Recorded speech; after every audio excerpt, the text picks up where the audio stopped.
Chapter 1.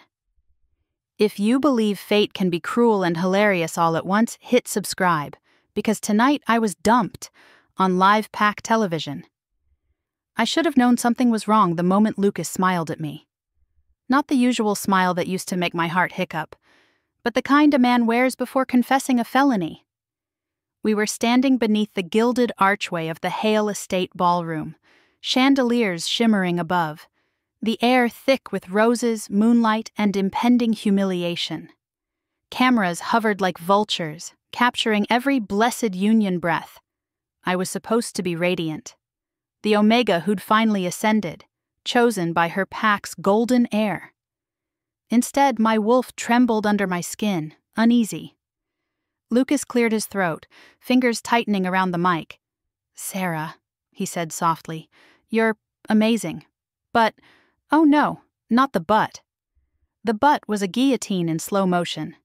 The moon has made her choice. He turned, eyes full of staged regret. Talia. The crowd gasped. My sister, wrapped in silver silk, blinked in theatrical innocence. Cameras flashed like lightning. I stood frozen, bouquet trembling in my hands.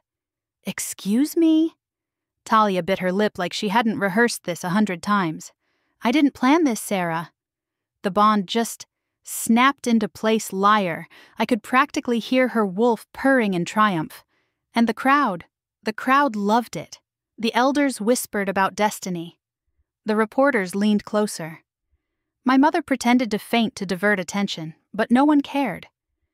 Lucas reached for Talia's hand as if I were the inconvenient background extra in my own life. I can't fight fate. Something inside me cracked, not loudly but cleanly like ice under moonlight. I smiled, not because I was okay, but because if I didn't, I might shift right here and claw someone. Then came the growl, low, dangerous. It rolled through the ballroom like thunder. Every head turned toward the entrance. And there he was, Blaze Mercer, Alpha of Crimson Ridge, notorious for his ruthless strategy and dark eyes that made entire packs flinch. He strode through the stunned guests like he owned the oxygen. When his gaze found mine, my wolf stood up. He didn't hesitate. He didn't ask.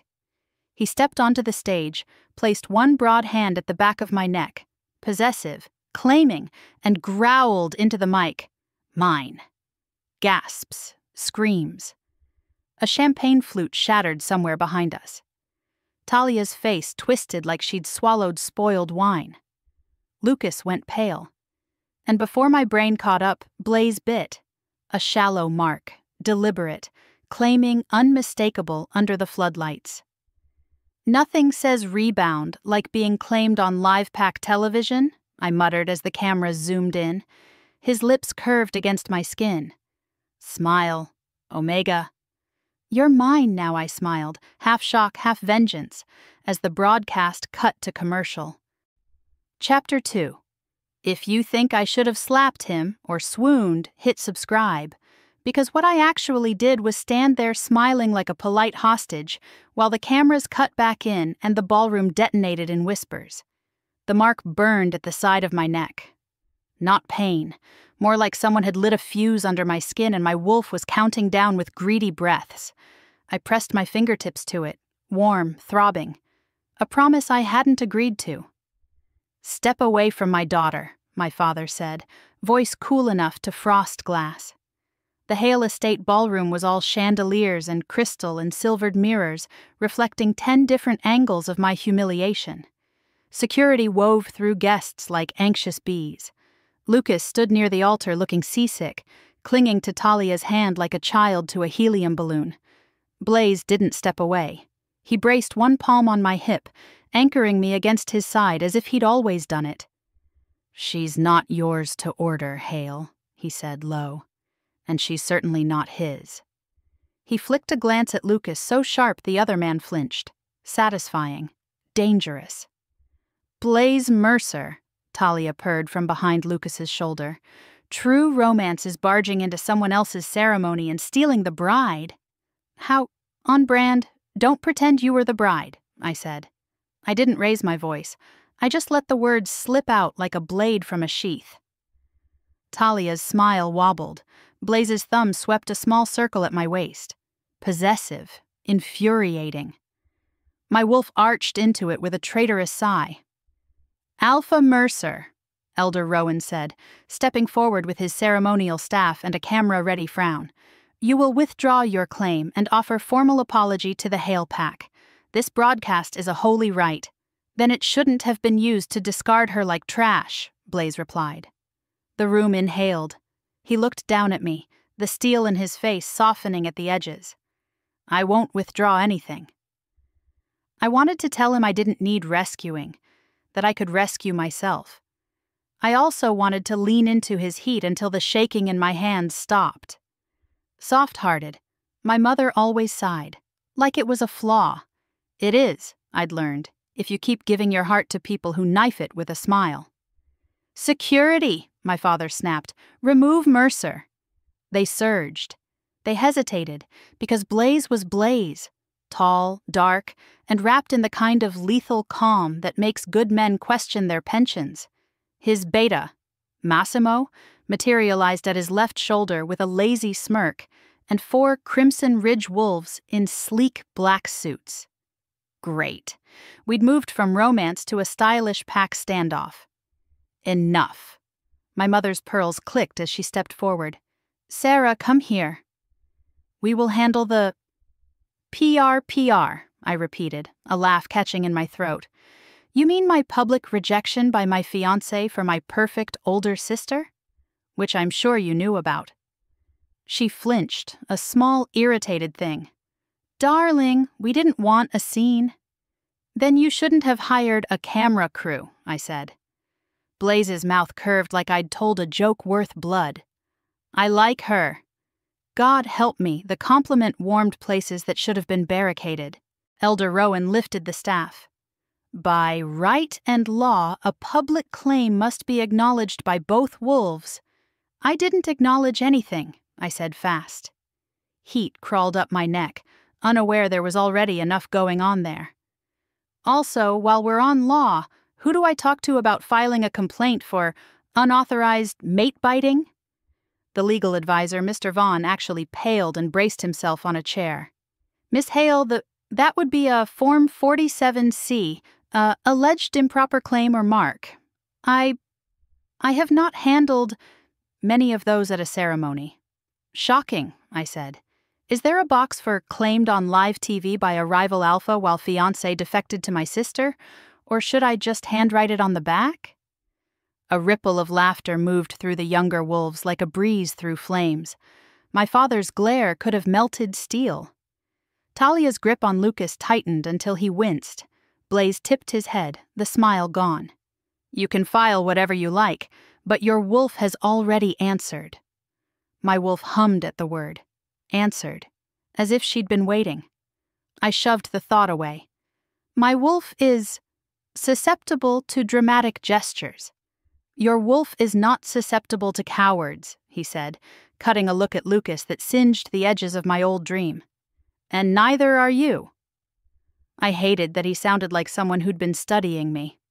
Massimo leaned toward Blaze. "We should move." Reporters outside. And the Regent is already pinging Blaze's gaze locked on mine. "You have 2 options, Sarah. Stay here and let them spin you into a cautionary tale, or leave with me and we decide your story ourselves." "Wow," I said. "Kidnapping, but make it empowering." "Not kidnapping," he murmured. "I don't take what doesn't come to me." "But I will clear a path." I looked at my family. My mother calculating angles. My father sculpted out of disapproval. Elder Rowan gripping tradition like a life raft. Talia with sympathy pasted on, victory flickering in her eyes. Lucas, beautiful, weak Lucas, already whispering with our PR team, rehearsing lines about sacred bonds and difficult choices. Of course he was. My chest ached, then it quieted, like a door clicking shut. I slid my hand from Blaze's hold and stepped forward alone. The crowd rustled. "Mr. Vaughn," I said to the legal advisor, "Form 47C. Send it to my email, and the clause about public marks. I want the language." Of course," he stammered. I turned to Elder Rowan. With respect, I won't be paraded across another frame while the narrative edits me out. The right may be holy, but you've all treated me like a prop. Rowan's gaze flicked to the cameras. Child? I'm not a child. I faced my father. And I'm done being the nice one you can discard because it keeps the donors happy. Silence fell like snow. Blaze watched me like the answer he wanted wasn't whether I'd go with him, but whether I would go with myself. Decision time, Omega. I took a breath that tasted like roses and copper. Fine, I'll leave. With you. On my terms, his eyes darkened, pleasure a storm at the edge. Name them. I keep my apartment keys, my job, and my independence. I'm not your prisoner, and this... I touched the mark, and a shiver slid down my spine. Doesn't make me your puppet. He studied me, nodded. Done. And no more surprise bites, I added. Massimo coughed to hide a laugh. Blaze's mouth quirked. Negotiable. Not negotiable, I said. A muscle jumped in his cheek. Then we'll discuss. Would you forgive your mate for claiming you like that? I asked the room, asked the cameras, or burn it all down? Comment below, because I'm taking votes while my life explodes. Security parted like water as we walked. Not because Blaze bullied them, because something in the air shifted, silver and sharp, and the pack felt it. A claiming wasn't just a bite, it was a storm broadcasting on a frequency wolves couldn't ignore. Outside, flashbulbs popped. The night was cool and slick with moonlight, the estate's fountains hissing like gossip. A sleek black SUV idled at the curb with crimson ridge plates. Of course he'd planned for this. Possessive strategist. Get in, Blaze said, opening the door. A gentleman with fangs. I paused on the threshold of my old life. Talia's voice carried from the doorway behind us. Sarah, don't do this, she called, soft and trembling. Think rationally. Like you did? I didn't turn. Trust me, I am. Blaze's hand hovered near the small of my back, not touching. It felt like a touch anyway. I slid into the SUV, and the leather hugged me like a new decision. Massimo climbed into the front, voice low. Alpha, Regent says council wants a statement by midnight. They'll get it, Blaze said, settling beside me. He smelled like cedar and cold wind over a high ridge. My wolf leaned into it shamelessly. I buckled my seatbelt because romance is great, but airbags are also sexy. Where are we going? I asked. Neutral ground, for now. A townhouse near the river. Secure, quiet. He looked at the side of my neck, and his jaw flexed. You'll need salve. I'll need answers, I said. You'll have answers. His voice softened. And tea. You look like you need tea against my will, a laugh escaped. Was that your big bad alpha line? Tea? You'll learn that strategy includes kettles, he said. We pulled away from the estate. The gate shrank in the rear window, gilded and cold. I exhaled and felt something unclench in my ribs. It hurt. Relief always does when you've trained yourself not to need it. City lights rose like a constellation of new choices. Blaze didn't crowd me. He rested one elbow on the window, watching the road like it owed him money. His thigh was very close to mine. I pretended not to notice. My wolf noticed, repeatedly. Tell me why, I said at last, staring at my reflection in the glass. Mascara smudged, formal dress slightly askew, mark pulsing like a small sun. Why walk into that and say mine? He didn't bother lying. Because you are. Because I've been waiting for the moon to stop playing polite, and because I refuse to let cowards write your legend. Because strategy is timing, and tonight the cameras were already rolling. That's unromantic, I said, but my pulse betrayed me. It's war, he said. Then quieter, so only my wolf would hear it. And it's us. I swallowed. You don't know me. Sarah Hale, he said, eyes still on the night. Soft-hearted. Which is not soft-headed. loyal past the point of reason, good at disappearing, even in rooms that love you for your facade. Spends Sunday mornings at the indie bakery on 5th, reading mystery novels and pretending she doesn't watch the couples, likes black tea with honey, not lemon, smiles when she's furious and only cries when no one can see. Heat pricked my eyes. I blinked it back, furious at the accuracy. Stalker. Strategist, he corrected. I notice things I want to protect. Is that what this is? I asked. Protection? His gaze slid to mine. Yes. From who? I whispered. He looked back at the road, mouth a hard line. From everyone who thinks you're easiest to break. Silver moonlight skated over his knuckles. I stared at my hands, at the mark, at the city bleeding past. I didn't know if I believed him.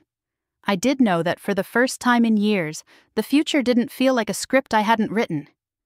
Tea, I said hoarsely, and answers. Both, he promised. We drove into the glittering dark while my life rearranged itself into something frightening and bright. Somewhere behind us, the Hale estate spun a story that didn't fit anymore. Somewhere ahead, a river shivered under the moon, and a strategist planned for a soft-hearted wolf who was done being soft about the wrong things.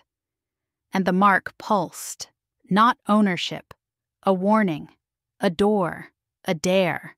Chapter 3.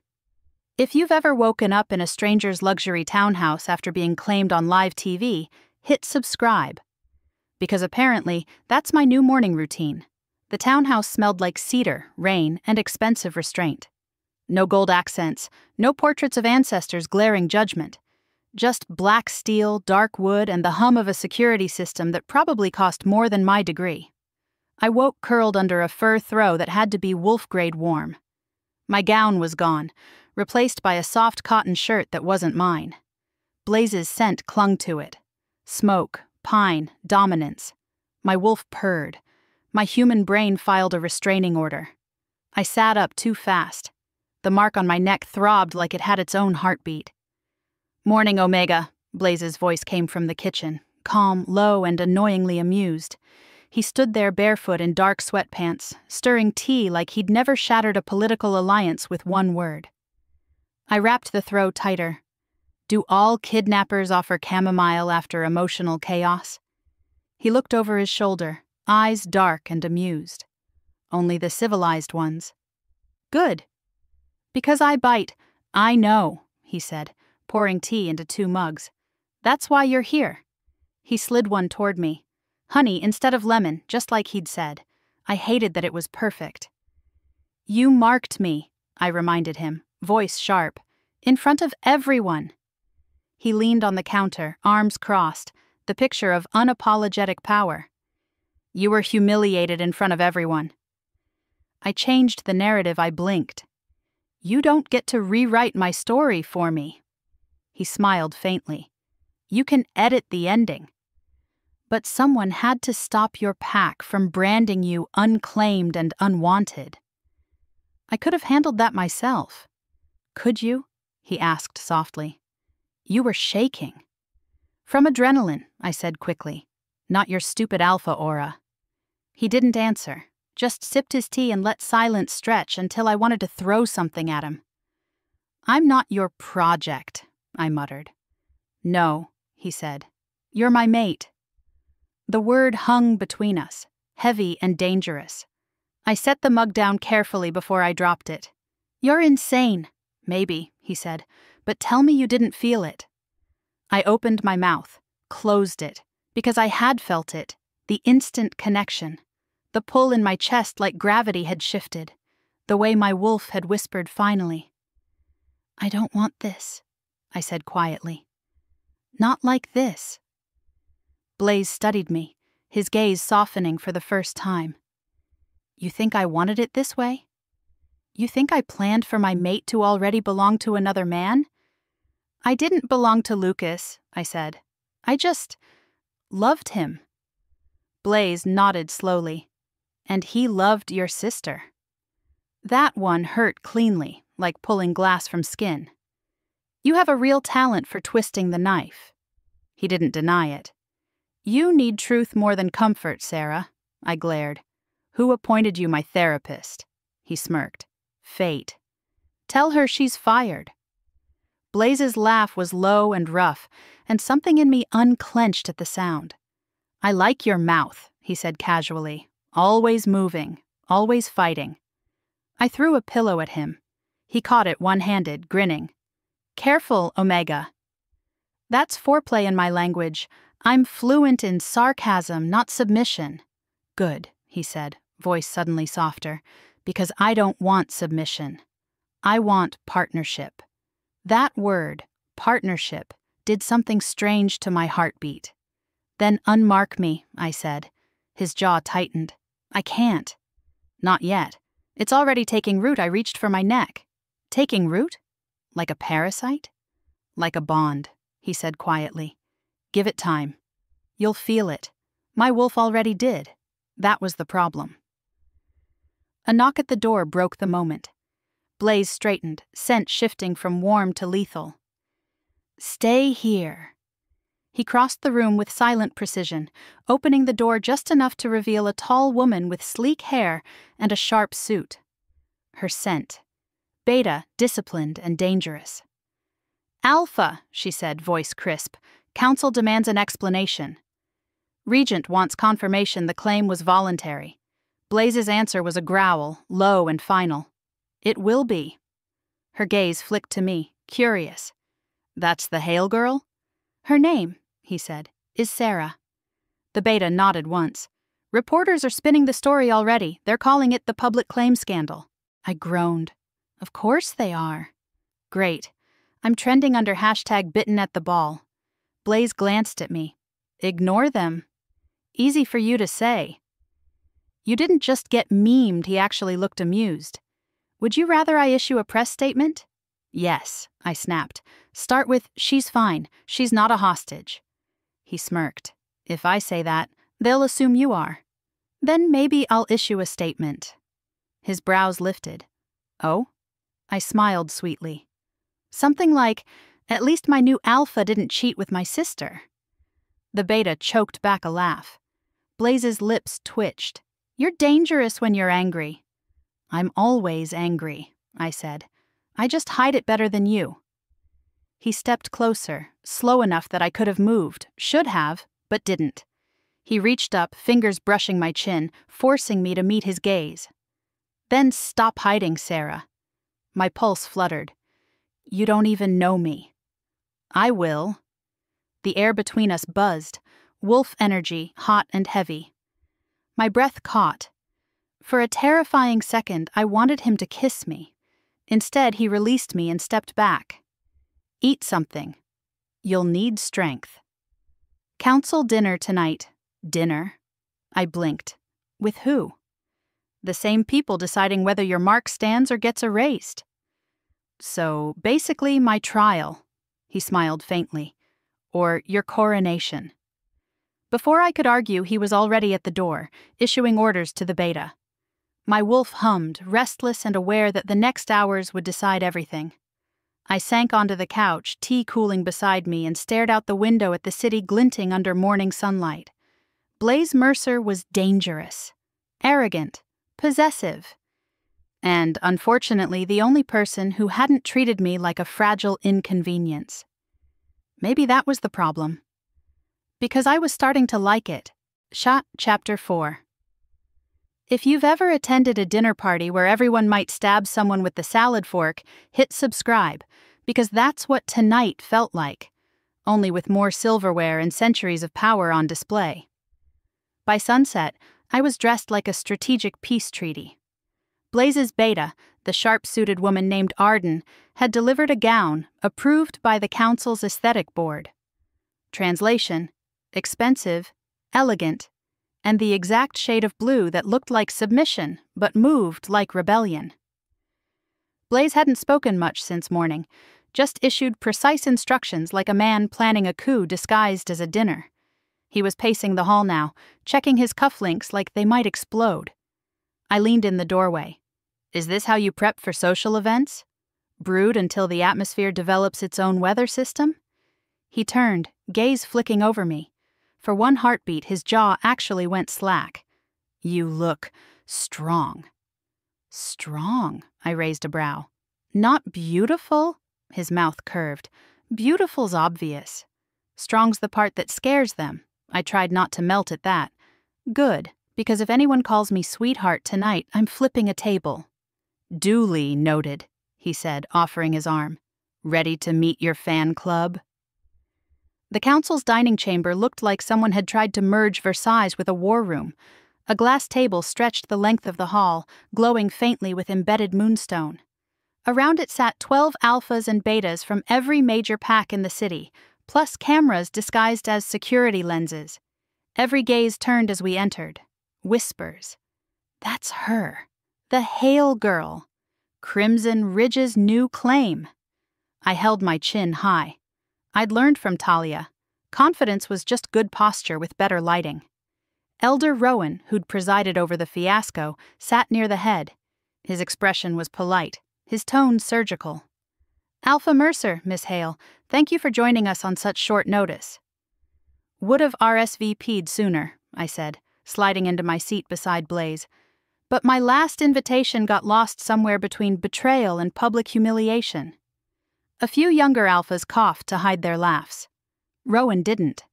Miss Hale, the council must assess whether your claim was consensual. Consensual, I repeated. Right. Because every woman dreams of being bitten on live television. Rowan's lips thinned. So, you deny the bond? Before I could answer, Blaze's voice cut in, low, even, lethal. She doesn't deny the bond. She objects to how the bond was forced upon her circumstances. My wolf stirred at his words. He wasn't defending his actions, he was defending me.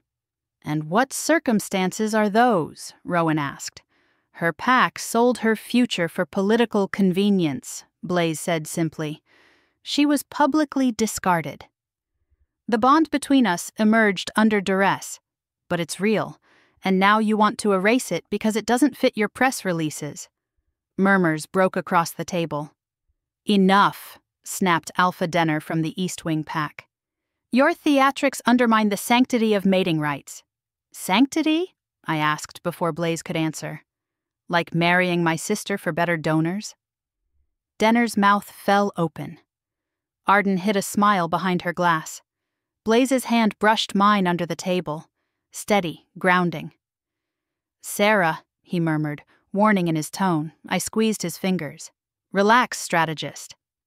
I'm being diplomatic. The regent, a sharp-eyed woman with silver streaks in her hair, finally spoke. The council doesn't take kindly to chaos, Alpha Mercer. Your actions threatened the peace between Crimson Ridge and Hale territory. Blaze inclined his head. Then allow me to offer proof that this bond is legitimate. Rowan frowned. Proof? Blaze's eyes found mine. If she's not my mate, our wolves will reject contact. My stomach flipped. You mean, what, hold hands for the panel? He didn't answer. He just reached for me. Every gaze in the room locked onto us. Cameras zoomed. The air grew thick with anticipation. Blaze, I whispered. If you're wrong, I'm not. When his skin touched mine, the world went white. Not light energy. My wolf surged, answering his call with a growl that rattled the moonstone floor. My pulse synchronized with his. For one terrifying second, I felt everything. His strength, his fury, his protectiveness. A tidal wave of emotion that wasn't mine but wrapped around me like armor. And then, boom! A psychic backlash slammed into my chest, hot and violent. The chandelier above us shuddered. Rowan cried out, clutching his head. I gasped, vision fracturing into shards of silver. Sarah! Blaze caught me before I hit the table, pulling me against him. Who attacked? Arden was already scanning the room, eyes glowing faint gold. It wasn't internal. Remote strike. Someone tried to sever the bond, through me. I wheezed.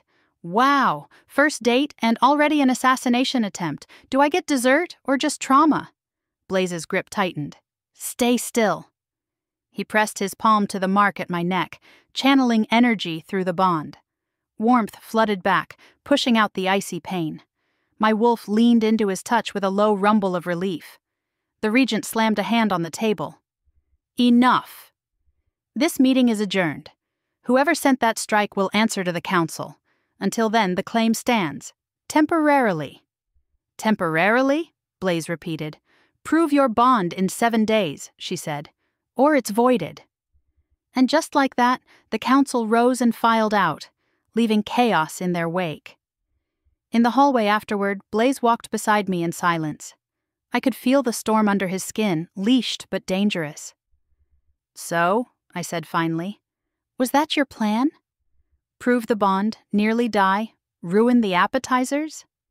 He glanced at me, mouth twitching. Worked, didn't it?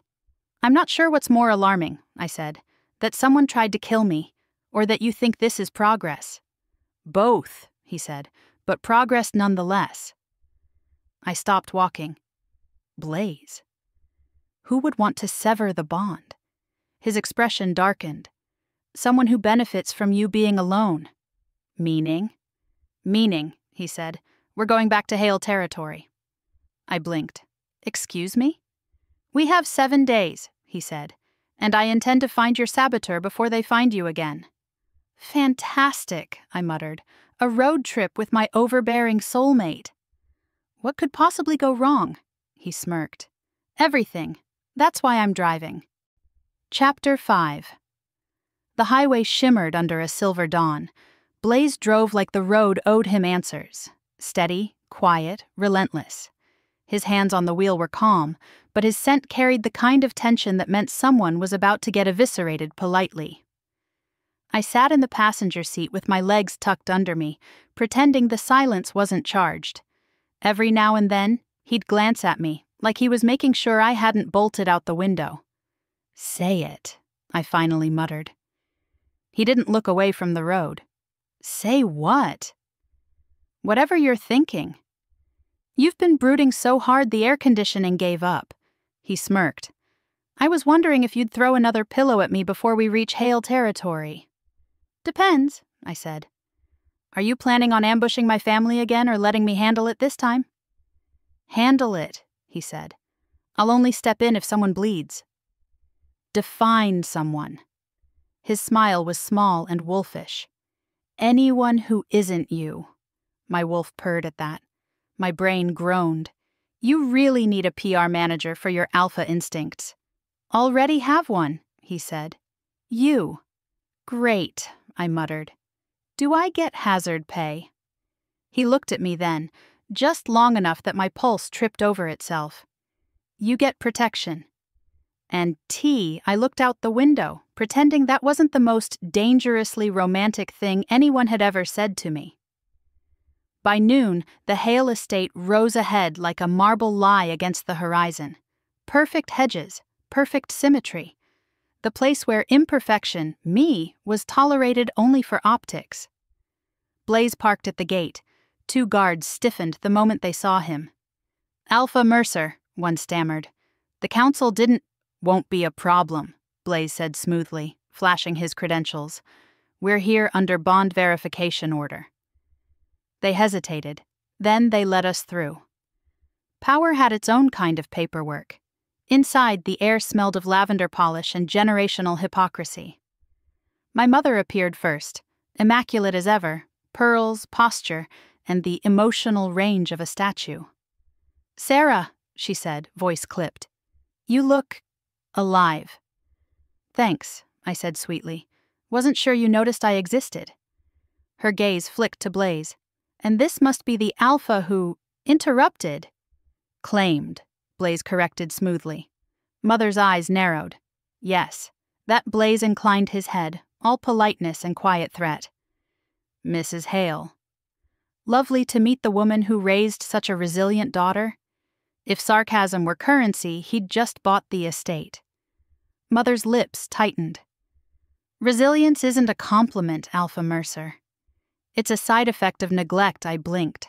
That almost sounded like guilt. Then she turned away, proving it wasn't. Your father is waiting in the study, she said, gliding down the hall. I followed, Blaze a solid presence beside me. Every step echoed with memories. Childhood laughter turned hollow. Lessons about smiling through betrayal. When we entered the study, my father stood by the window, staring at the manicured gardens like they were a spreadsheet of assets. "Sarah," he said, "Blaze Mercer. You've caused quite the spectacle." "Good afternoon to you too," I said, sitting across from him. "Still measuring your reputation in newspaper inches?" His jaw tightened. "Do you have any idea what your behavior has cost this family? Do you have any idea what your silence cost me?" The words slipped out before I could temper them. Blaze's gaze flicked to me. Proud, maybe, but silent. Father turned to Blaze. "You had no right to interfere in Hale affairs." Blaze's tone dropped a degree. "She stopped being your affair the moment you allowed your heir to humiliate her publicly." "That was unfortunate," Father admitted, "but necessary." My laugh was bitter. "Oh, good. Betrayal with a business model." He turned back to me impatient. "You were never meant for leadership, Sarah." "Talia." "Got your loyalty," I cut in, "and your investments. But apparently I got the alpha with a moral compass, so let's call it even." Mother flinched. Blaze didn't hide his smirk. Father sighed. "The council's order is temporary. They'll void that claim once your infatuation fades." I leaned forward. "Funny, you talk about love like it's a contract clause." Blaze's hand brushed mine under the desk, steadying, grounding. My father noticed. "You think he'll stay? When the novelty wears off? When he realizes you're just—" "Careful," Blaze said softly, the warning in his voice enough to make the temperature drop. My father stiffened. "Are you threatening me?" "I'm stating boundaries," Blaze said. "She's not your bargaining chip." "Then she's your charity case?" my father snapped. "No," Blaze said. "She's my equal." My mate's silence, heavy, dangerous. Mother folded her arms. "The council will decide that." "Maybe," Blaze said, standing. "But first I need access to your archives." Father blinked. "What?" "Someone targeted Sarah during the council session," Blaze said. "Psychic strike, pack-specific signature. I need your files on the Hale bloodline." Father's eyes narrowed. "That information is private." "Then you can explain to the council why you refuse to cooperate in a bond investigation," Blaze said smoothly. "I'm sure they'll love that headline." I bit back a smile. Watching Blaze spar verbally was like watching a wolf play chess with knives. Reluctantly, Father gestured to the side cabinet. "Fine. You'll find what you need there. But this changes nothing." "Oh, I think it changes everything," I said quietly. Hours later, the study smelled of dust and old secrets. Blaze and I sat surrounded by stacks of parchment, digital records, and one ancient family ledger that smelled like guilt. "Here," he said, flipping through a page marked with the Hale crest. "Your mother's side, Moonvale lineage, known for psychic strength." "Which means someone could have used that bloodline to channel the attack," I realized. He nodded. "Exactly." "But why target me?" "Because if your bond is real, it threatens someone's leverage," Blaze said. "Someone who doesn't want Hale and Crimson Ridge united." "Meaning, my family." Before he could answer, a crash echoed from the corridor.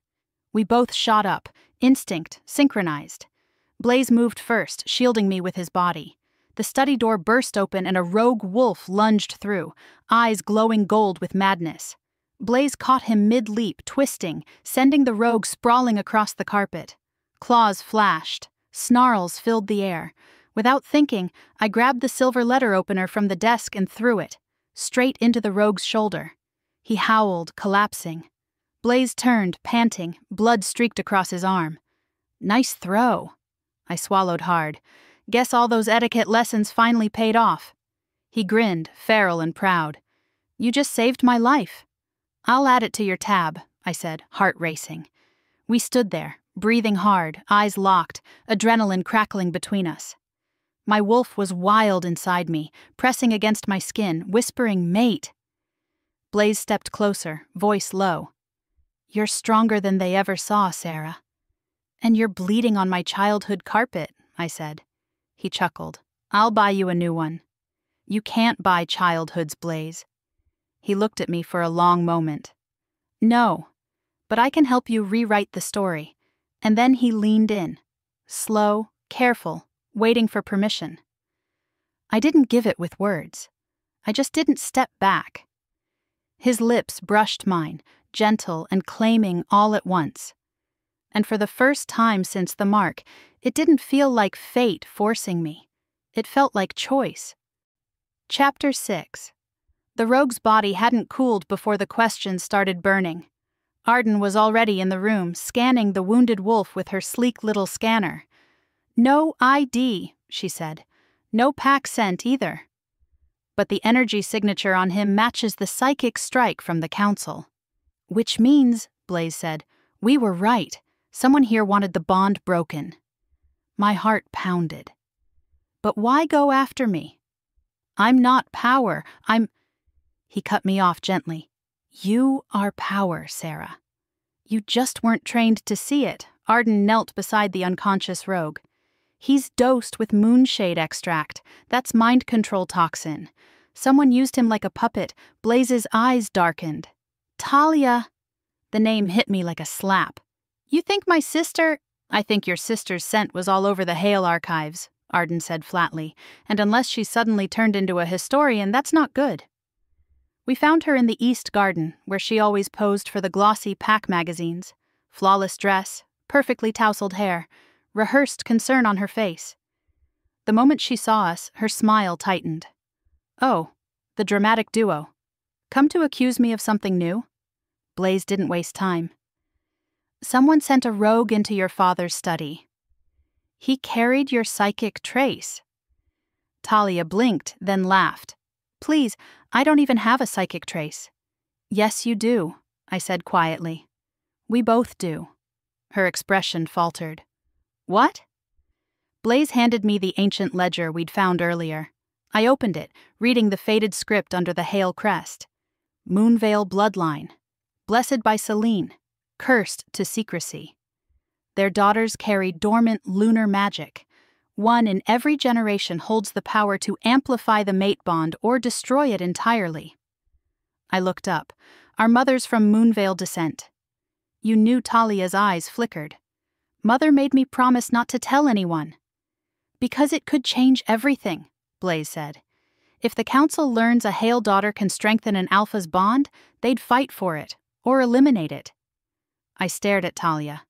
You were jealous enough to expose me. Her chin lifted. I was protecting us.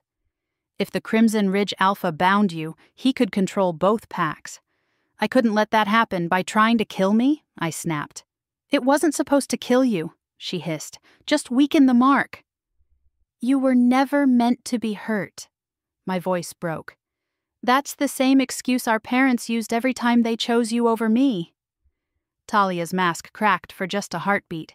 You don't understand the pressure, Sarah. I was supposed to be perfect. You succeeded, I said bitterly. You were perfect at pretending love was strategy. Her eyes gleamed wetly, but her voice was ice. And you were perfect at being the victim. Blaze's growl rolled through the garden, low and warning. Enough! Talia flinched but didn't back down. You think she's your salvation, Alpha Mercer? She's a walking curse. Her bond will consume you. It's in her blood. Blaze stepped forward, calm and terrifying. Then I'll burn with her. Even the wind seemed to pause. Talia stared at him, then at me, and finally said quietly, You'll regret it. She turned and vanished into the shadows between the marble arches, perfume fading like old guilt. Inside, Blaze sat me down in the study. Breathe. I did, sort of. So I'm part moon witch now? That explains the menstrual mood swings. His mouth twitched. I've met moon witches. None of them could have handled what you just did. Handle?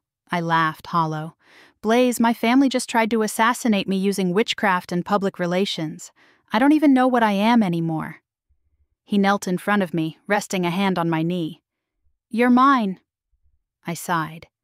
That's not helping. He smiled faintly. Then you're you. The moon just gave you better lighting. I should have rolled my eyes. I didn't, because when he looked at me like that, like I was something more than collateral, it hit places I'd buried long ago. Tell me the truth, I said softly. If this bond amplifies your power, is that why you want it? His jaw tightened. No, I wanted you before I even knew what you were. My wolf recognized you before my strategy did. Then what happens if this curse is real? Then we break it together, he said simply, or we turn it into something worth fearing. My throat tightened. You talk about danger like it's dessert. He smiled. Slow, dangerous, beautiful. Only when it's sweet. And then, for the first time, I kissed him first. It wasn't the desperate heat of the claiming. It was something quieter, honest. The kind of kiss that felt like rewriting history with breath and trembling hands. When we finally pulled apart, his eyes glowed faintly gold. You feel that, he whispered. I nodded. The mark pulsed in time with our hearts, but now it didn't burn. It hummed, like it was syncing with something older, wilder in me. Blaze's voice dropped low. Your blood doesn't curse me, Sarah. It crowns you, dark humor bubbled up, because that's what I do when I'm overwhelmed. Fantastic. Queen of emotional chaos. Do I get a tiara or just trauma therapy? He chuckled. Both. Preferably in that order. Arden entered then, holding a data pad. Bad news. The council's issued a summons. Someone leaked your Moonvale lineage.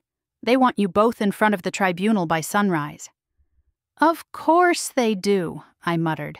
Nothing says romance like a witch trial. Blaze stood, already in commander mode. We go! But this time they won't define the narrative. She will.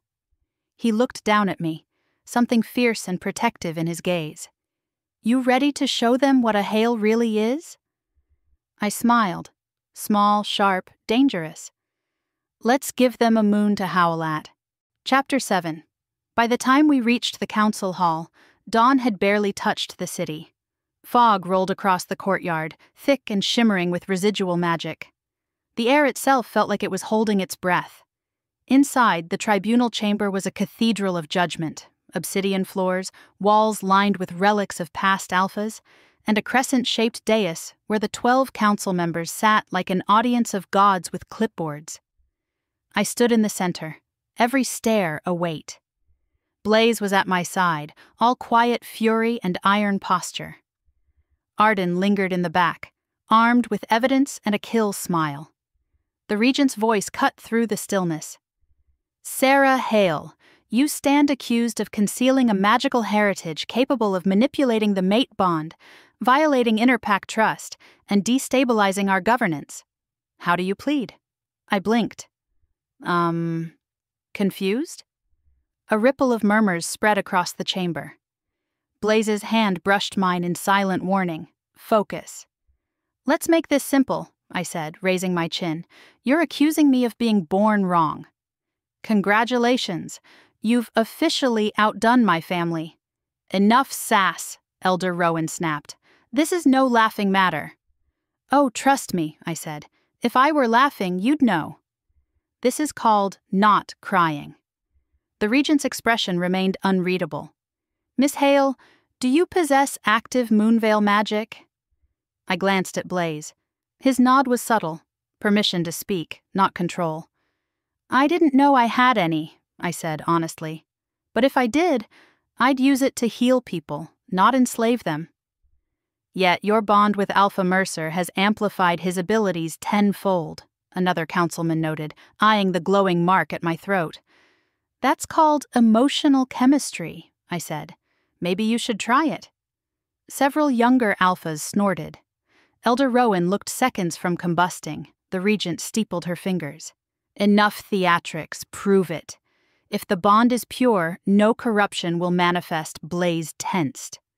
You will not use her as an experiment. It's the only way, the regent said.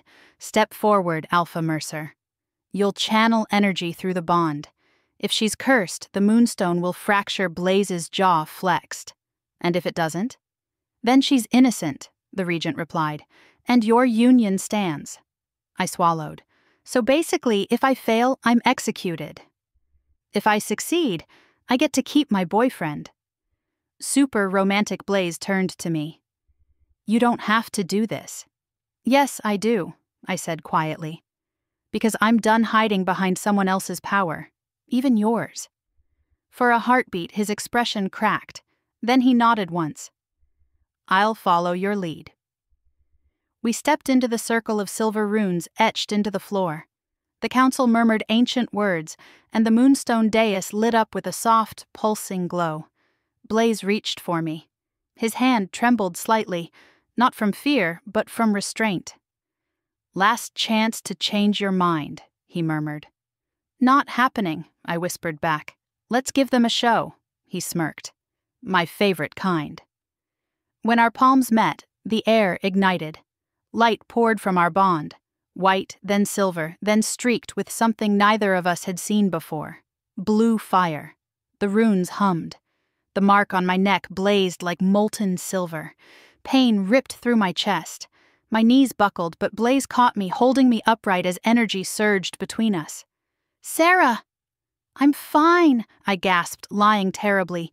Just moonburn. The regent leaned forward. Remarkable. The energy is stable.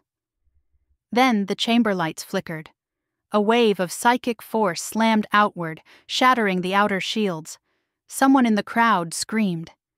Talia stepped from the shadows near the entrance, eyes glowing a sickly gold. Stop her! She's absorbing power. No, Blaze growled.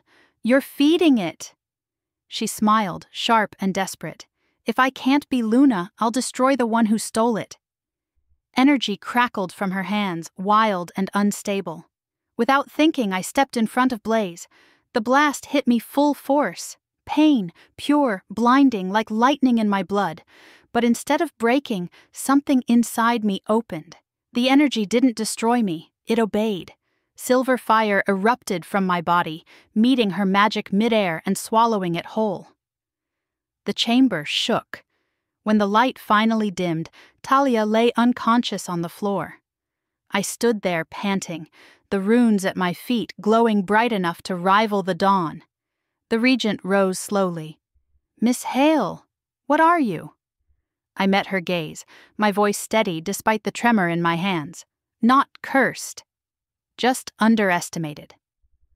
The moonstone pulsed one final time and then went still, intact, unbroken. Blaze stepped to my side, pride radiating off him. You have your proof, he said to the council. Now release her name from your lies. The regent hesitated, then nodded. The tribunal recognizes the bond between Alpha Blaze Mercer and Sarah Hale as true and sacred, Rowan scowled. She's still a threat. Then maybe, I said sweetly, stop threatening me. Outside, dawn spilled across the marble steps. Blaze walked beside me, silent, thoughtful. The mark at my throat still glowed faintly. You could have died, he said finally. I could have, I admitted. But then you'd have to explain to the tabloids why your girlfriend exploded at a government hearing. He laughed softly. You really do find humor in everything. It's either that or cry, I said, and mascara's expensive. He stopped, turning me toward him. You changed everything in there, you know. Yeah, I said. Now the world knows I'm half witch, half wolf, and fully chaotic. He brushed his thumb over my jaw. You're also mine. I smiled, leaning into his touch. Careful. People might start thinking you have feelings. Maybe I do.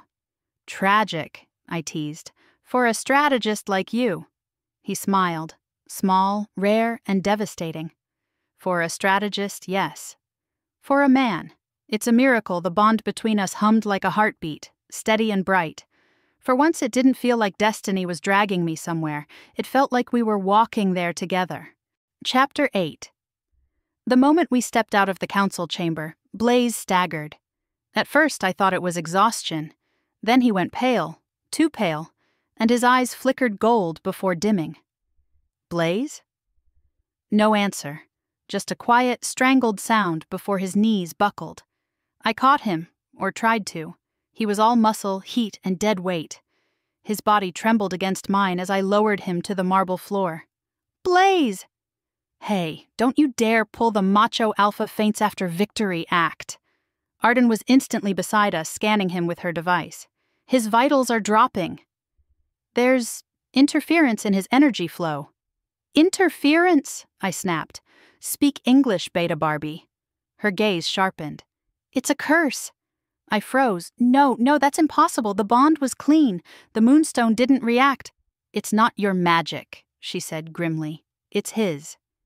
Something old, buried. The bond drew it out. Blaze's eyes fluttered open, unfocused. Sarah, don't talk, I said, cradling his face. You're not dying today. I just started liking you. A weak chuckle escaped him. Always timing? I looked at Arden. What kind of curse? Legacy-bound, she said. Passed through his bloodline. Probably sealed by the first Mercer Alpha.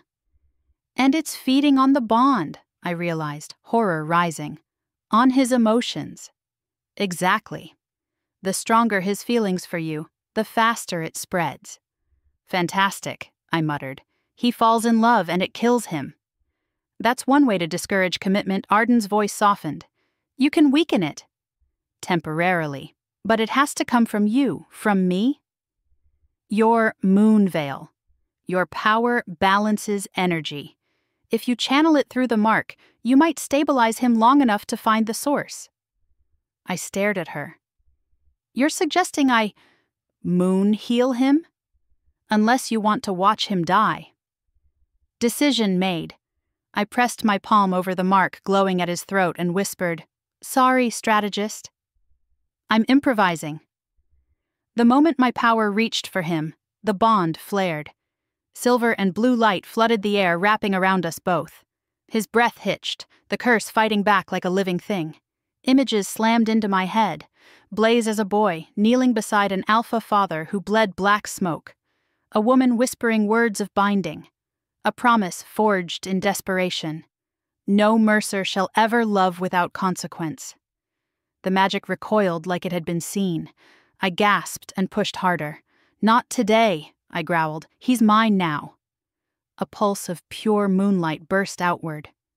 Blaze convulsed once, then went utterly still. For one agonizing heartbeat, nothing. Then he exhaled. The mark dimmed. The curse's shadow receded like smoke pulled by the tide. I collapsed beside him, trembling. Arden's device beeped steadily. Stable, she said softly. You did it. Define did it, I croaked.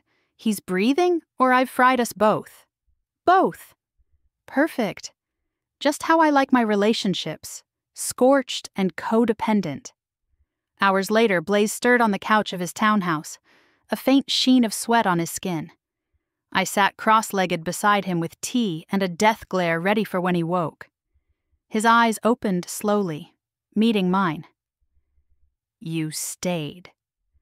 Obviously, I said. Someone has to explain to the council why their favorite power couple keeps almost dying. He smiled weakly. You saved me. Yeah, well, don't make it a habit. He reached up, fingers brushing the side of my face. You saw it, didn't you? The curse. I saw. A promise, I said. Someone bound your bloodline to pain. Why? He looked away. My ancestor made a pact with the moon goddess for strength during a war. The price was emotion. Mercer alphas were forbidden to love, or their power would consume them. Charming family tradition. He nodded grimly. I've spent years containing it. When I claimed you, the bond forced my emotions into focus. It woke the curse. So, I said slowly, the more you care about me, the worse it gets. His gaze softened. Seems I'm doomed then. That's not funny. No, he said quietly. But it's true. Silence stretched between us, heavy with everything neither of us wanted to admit. Finally I said, then we break it. like every other rule that's tried to own us. You already weakened it, he said. But you can't keep risking yourself. I smiled crookedly. You forget, I'm half witch now. Risks come with the job description. He laughed softly, the sound like sunlight after rain. You amaze me. Flattery won't fix your curse, Blaze. No, he murmured, eyes dark with heat and exhaustion. But it might make dying feel less tragic.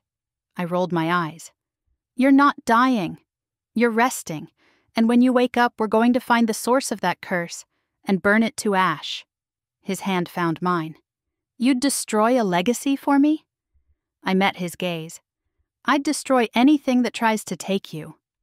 His fingers tightened. Sarah. Sleep, I said gently. Strategize later. He smiled faintly, the kind of smile that looked like surrender. And for the first time, he actually let himself rest. When he drifted off, I sat there watching him breathe. This infuriating, brilliant man who'd turned my humiliation into strength and my fear into fire. My wolf hummed quietly inside me. The curse wasn't gone, just sleeping. And I could feel it now. A dark pulse at the edge of the bond, whispering promises it couldn't keep. I touched the mark at my throat and whispered to the empty room, You'll have to go through me first. The moonlight outside flickered like it approved. Chapter 9. The ruins of the first Mercer stronghold sat on a cliff that looked carved by gods with bad tempers.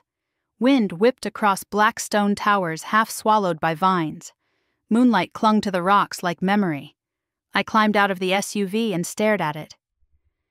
You know, I said, most couples go wine tasting to fix their relationship. Blaze's lips curved. We're not most couples. Understatement of the century, I muttered, tightening my jacket as the wind howled. So this is it? Home of the original Mercer melodrama? He nodded.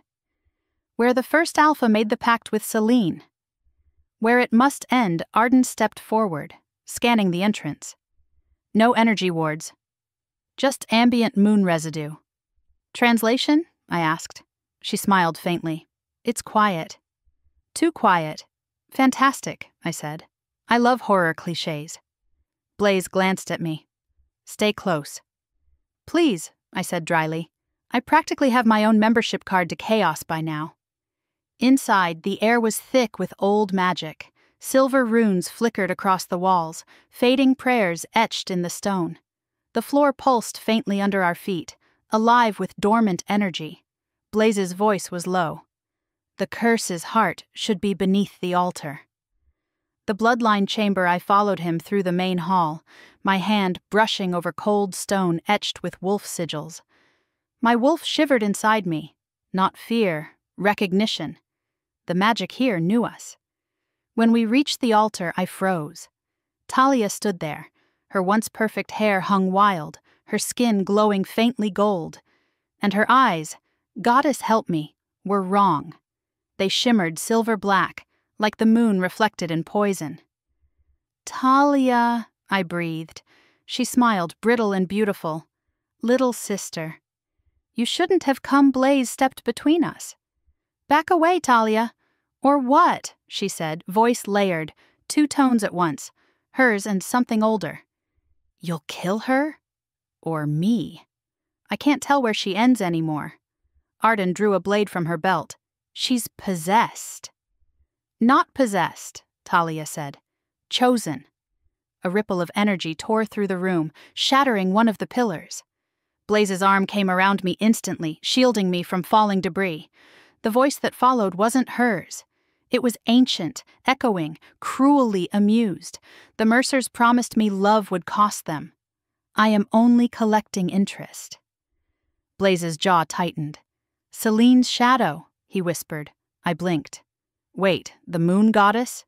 Her darker echo, Blaze said grimly. What was left behind after the first pact broke. The voice laughed through Talia's mouth. You think to end me with mortal love? How quaint. She lifted her hand, summoning ribbons of light that whipped through the chamber, striking Blaze square in the chest. He staggered, snarling. I lunged forward, but the force caught me too, pain blooming in my chest where the bond flared to life. I hit the floor hard, gasping, "She's feeding on the curse!" Blaze forced himself upright, blood staining his shirt. "Then we cut the line." I pressed my palm to the runes beneath the altar. They glowed at my touch. Old Hale blood, recognizing new power. "Blaze! The curse isn't in you anymore, it's in her." He met my gaze, eyes burning gold. "Then it ends with us." He drew his dagger, slicing his palm open. Blood hit the stone and hissed like oil on flame. The runes flared brighter, the air screamed. Talia, or what wore her, shrieked, her body convulsing. "You can't break what was vowed!" I crawled to Blaze, grabbed his hand and pressed my own cut palm to his. Our blood mingled. The bond between us pulsed once, twice, and then exploded outward in silver and blue light. For a heartbeat, I saw everything. The first alpha kneeling under the moon, begging for power. Celine's smile, beautiful, terrible. The echo she left behind, starved of emotion, festering for centuries. And then I spoke words I didn't know I knew. Moonveil language, flowing through me like song and fire. By blood and bond, by truth and name, I return love to the living and curse to the shadow. The world shuddered. A scream tore from Talia's throat, and then light swallowed her whole. When the glow faded, she collapsed, human again, unconscious but breathing. The runes dimmed. The air went still. Blaze swayed. I caught him, heart pounding. "Hey," I whispered, "still breathing?" He looked down at me, dazed but alive. "You did it." "We did it," I corrected. "Though next time, I'm vetoing any plan that starts with bleeding ritual." His smile was faint, tired, and heartbreakingly real. "You're something else, Sarah Hale." "Yeah," I said, exhaling shakily, apparently half-witch, full mess. He laughed quietly. "My mess." I shook my head, grinning through the adrenaline. "Keep calling me that, and I'll curse you again." He leaned in, lips brushing mine. "Worth it." Later, after Arden confirmed Talia would recover and the ruins stabilized, we stood at the cliff's edge. The sea crashed below, moonlight turning the waves into liquid glass. Blaze took my hand. "It's gone. I can feel it. The curse, the weight, it's just gone." I leaned my head on his shoulder. "Guess that means you can officially love me now." He smiled. "Guess I already did." For the first time in my life, the silence wasn't empty. It was peace. My wolf stretched inside me, content. My heart echoed her rhythm. And as the moon broke through the clouds, I swore I could hear the faintest whisper. Not a curse this time, but a benediction. Love, when chosen freely, rewrites fate. Epilogue. 6 months later, I stood under the same chandeliers that once witnessed my humiliation.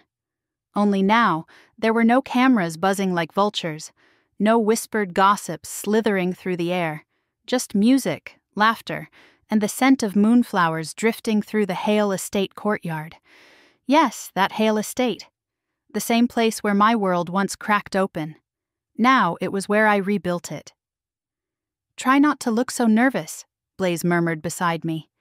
His hand rested at the small of my back, steady, grounding, and maybe just a little possessive. The crowd wasn't watching me this time. They were watching us. "I'm not nervous," I said, adjusting the silver clasp on my dress. "Just waiting for someone to object dramatically or summon another ancient curse." His mouth twitched. "If that happens again, I'm charging admission." "Dark humor looks good on you, Alpha." He smirked. "Learned from the best, Luna." That word, Luna, still felt strange and perfect on me.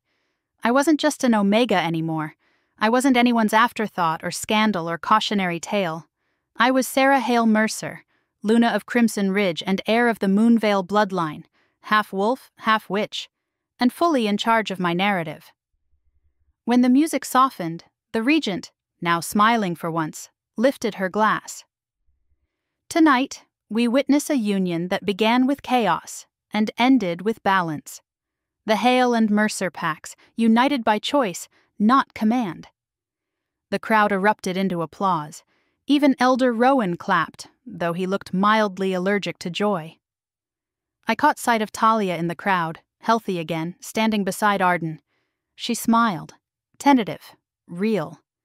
We weren't sisters who shared blood anymore. We were survivors who shared consequences. I nodded to her, and she mouthed, "Thank you."